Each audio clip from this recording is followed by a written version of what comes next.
gente, bueno, vamos a probar la mordida del dentado de la llave francesa Inco, 10 pulgadas, apertura extra, 2 en 1, ya todos la conocen. Pero bueno, me estaba resistiendo a probarla. Se dio la oportunidad que el cliente tiene este tendido existente de gas, que lo modificó, se lo regaló la hermana o la prima, no sé. La cosa es que está tirado acá, le pedí permiso, me dijo hacer lo que quiera, probar. Así que bueno, vamos a probar el poder de mordida que tiene la llave para ajustar y después vamos a probar el poder de mordida que tiene la herramienta para aflojar. Tiene la posición en la que obviamente aprieta y la verdad que aprieta bien, ¿eh? Muy buen poder de mordida, la verdad. Espero que se esté apreciando.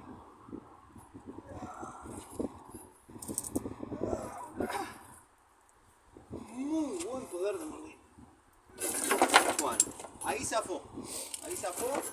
Vamos a ver cuánto más se podría apretar con una llave de caño.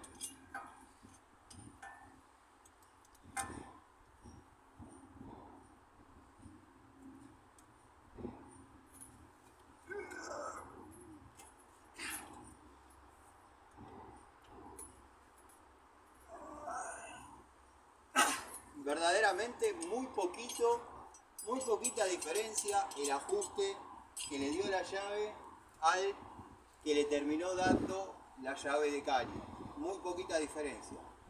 La verdad, punto a favor contra mis propias convicciones. Ahora vamos a probar si lo puede aflojar.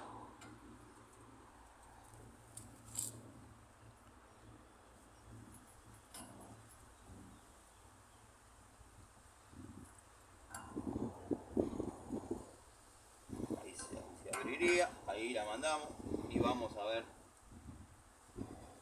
que también puede llegar a trabajar. Ahí se acomodó en la pintura epoxi.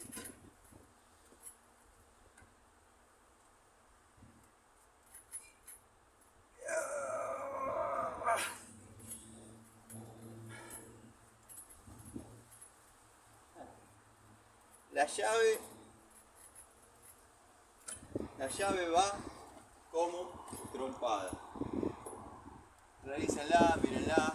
Sé que se parece mucho a pruebas obtusas y sin sentido, pero era simplemente para sacarme el berretín de probar esto.